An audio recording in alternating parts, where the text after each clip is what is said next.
What is going on, everybody? It is Sunday, July 17th, 2011, and it is time for the Money in the Bank 2011 pay-per-view review.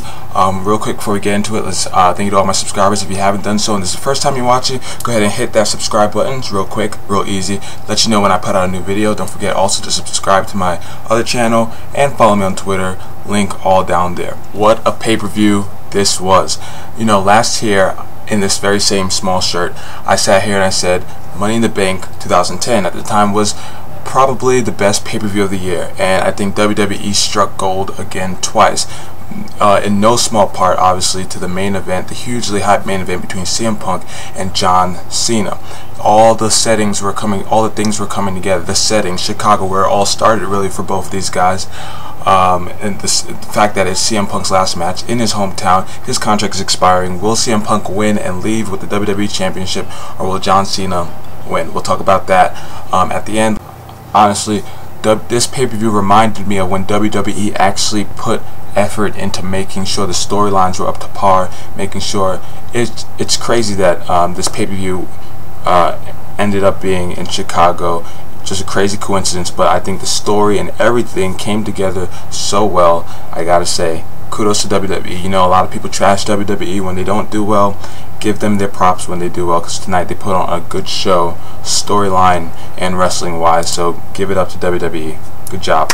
Let's start with the first match tonight, which it was the SmackDown Money in the Bank matchup, including Kane, Sheamus, Daniel Bryan, Wade Barrett, Sin Cara, Cody Rhodes, Heath Slater, and Justin Gabriel. Now, I gotta say, out of the two Money in the Banks, I thought the SmackDown one was a little bit better.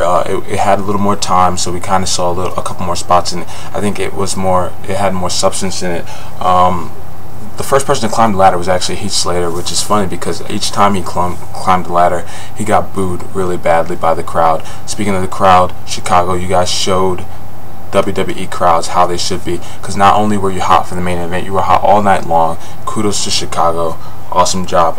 We saw a couple cool things here. We saw some, a suicide dive by Daniel Bryan early in the matchup, and then we saw this cool spot. I think is Wade Barrett set up the ladder between the announcer table and the ring, and Sheamus ended up like freaking power bombing Sin Cara right through. Sin Cara ended up getting taken away on a stretcher. I don't know if it was legit. I don't think it was. I just think he probably would have botched every other spot, so they just wanted to save him, so they got him out the matchup pretty early on.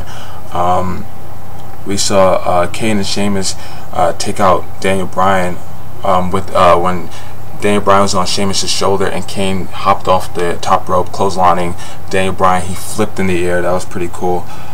We saw Justin Gabriel do a sick 450 splash. Like, there was barely any room for him to do it, very little room for error, and he pulled it off perfectly off a ladder that was in between a couple of the ropes. And at the end of the match, it was just Daniel Bryan versus Wade Barrett up at the top fighting for the ladder. Daniel Bryan did a swift kick to Wade Barrett, who fell off the ladder that was in between the ladder and the turnbuckle, and Daniel Bryan wins the SmackDown Money in the Bank. Did not see that coming. I think very few people, if any, saw that coming. So congratulations to Daniel Bryan. The Chicago crowd popped big for Daniel Bryan, so congrats to him. I'm not sure. I think it was a good choice by WWE. I think we'll see how things progress. I think they definitely should give him some time, build him up, but I think he can definitely be World Heavyweight Champion. Hopefully. I don't know. We'll see. Next match of the night was Kelly Kelly versus Brie Bella. We're not going to spend too much time on it. Kelly picks up the win. Another bad Diva matchup. We can just move on, I guess. Then we have Big Show versus Mark Henry. Now, this is the first time that I was really looking forward to a big man matchup. Did it disappoint me? I guess it disappointed me in the sense that I was hoping that it would be a little bit better than most big man matchups, which, I mean, I guess it was a little bit better, but it was kind of short. Nothing really important happened in the matchup. Mark Henry ended up picking up the win, I correctly predicted. After the matchup, Mark Henry used his steel chair, put it in between Big Show's ankle, and hopped off the ropes, like trying to break Big Show's ankle or something like that.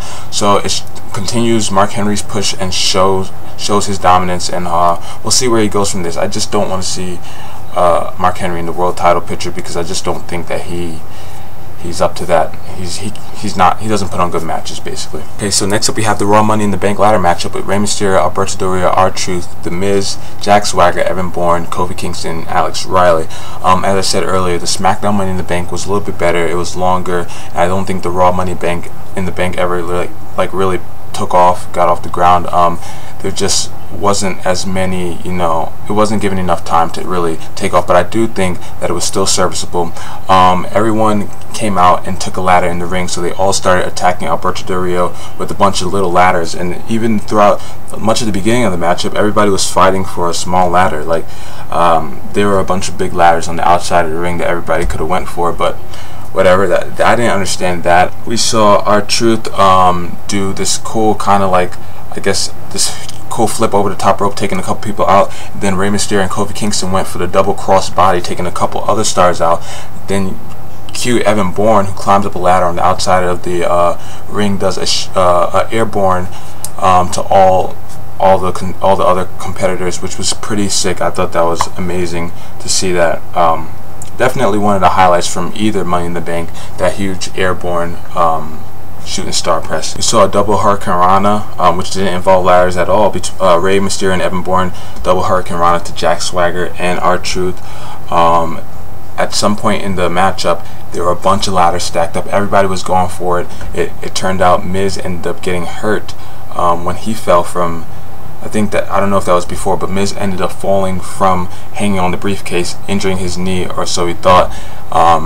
And so he was taken out. He would come back later on in the matchup, go for when he came out, by the way, the crowd popped huge.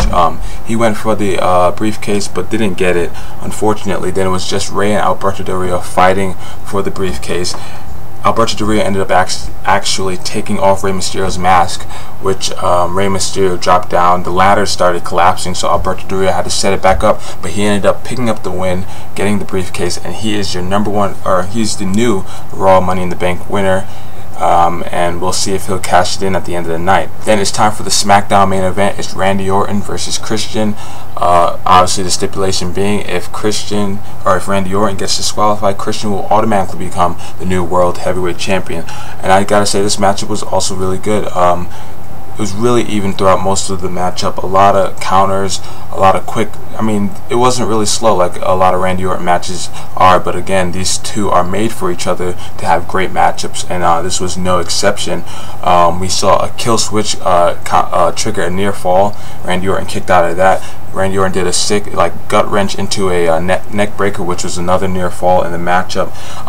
The ending sequence occurred when Randy Orton was stalking Christian, who was in the corner. Christian ended up spitting in Randy Orton's face, and obviously Randy's temper took over from there. He ended up getting disqualified with a low blow, and from there the rest was history, as Christian became the two-time World Heavyweight Champion. After that, Randy Orton just went off the deep end, taking out Christian in a huge way, going freaking psycho on Christian. He ended up doing an RKO through the table. The crowd was going crazy. He went halfway up the ramp, turned around, decided to do it again. The crowd just going like nuts. This definitely showed intensity from Randy Orton, but of course, it didn't matter. Christian's your World Heavyweight Champion. So we have the big main event, CM Punk, John Cena, WWE Championship on the line. So after the video package aired, the crowd was going nuts even before CM Punk's music hit, and when it hit, the crowd just erupted. CM Punk getting a huge hometown ovation, coming out with a new t-shirt. I don't know if that was supposed to signal things off, but he came out to a huge ovation, sat in the ring, just soaked it all in. It was pretty awesome, and his music stopped, the boos started, John Cena's music hit, and he got booed out the arena like many people predicted would happen. So Justin Roberts does the over-the-top entrances and or introductions, and the match was underway. Now, early in the night, they reported that Vince McMahon was there and came early to talk to CM Punk to try and negotiate the contract. So we weren't sure whether or not he signed or not. And so the match. Now I gotta say, this was a very long matchup, and between the CM Punk Cena matchup and the Orton and Christian matchup, I think Orton and Christian had better wrestling, but obviously the story of this matchup, Cena and Punk, overcame that. I'll call it the match of the night.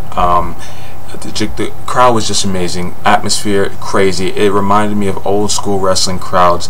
They never let up. We saw a lot of countering. One knock to the matchup there. I guess Cena and Punk kind of went for the GTS and the attitude adjustment a little too often. I wish they kind of would have came up with a couple different moves to kind of use instead of those. But there were a lot of counters in this matchup. Cena kind of brought out some new stuff, so we didn't exactly see the same 5 moves of doom, and every time he would start that, Punk would kind of get reverse it, and we saw some Anaconda Vice. We saw Anaconda Vice by CM Punk, attitude or the STF by John Cena, but CM Punk got the ropes. There's just a lot of wrestling from John Cena that we haven't seen in a while. I mean, it still wasn't great, but CM Punk, obviously the technician that he was. So the match was starting to wind down. Both men were really tired. CM Punk was on the outside, John Cena was on the inside. Out comes Vince McMahon and Johnny Ace, aka Johnny Laurinaitis, who is Talent Relations. They come out. CM Punk's distracted. The crowd's booing the hell out of those two on the ramp. I guess there was no ramp, but booing the hell out of those two. John Laurinaitis goes and tells the referee to ring the bell, so we were going to see a Chicago Screwjob. Apparently, John Cena wasn't having any of it. He knocked out John Laurinaitis, saying that he's going to beat CM Punk the right way. Cena gets back in the ring, gets hit GTS, the pin 1, 2, 3. Vince is pissed. The crowd erupts in a crazy pop. Vince McMahon is pissed, obviously. Goes to the announcer, takes Jerry Lawler's mic set, says, "Call Alberto Del Rio, get him out there. We're cashing in the Money in the Bank." Alberto Del Rio runs down to the ring, and Punk gets out, and he gets to flee the arena, running up to the stands with the fans. Vince McMahon is left looking like he's about to freaking die of a heart attack or something like that. And CM Punk leaves Chicago as your WWE champion. Definitely a crazy night with a crazy crowd. Definitely a great pay-per-view. If you haven't checked it out, or if you didn't get a chance to, definitely give it a watch, because I think there were not many bad things in this pay-per-view. Obviously, the Divas matchup and Mark Henry versus Big Show wasn't the best, but I gotta say, more so than any other pay-per-view this year, the good outweighed the bad, and it was just an amazing pay-per-view. Pay-per-view of the year, in my opinion. I don't know. What do you guys think? Tell me down below if you saw it. What do you think about the pay-per-view? Where do you think the storyline's going to go? What's going to happen tomorrow night on Monday Night Raw? Tell me all those things down in the comment section below. Don't forget to thumbs up this video. Subscribe if you haven't done so. Follow me on Twitter. I'll catch you guys next time. Peace out.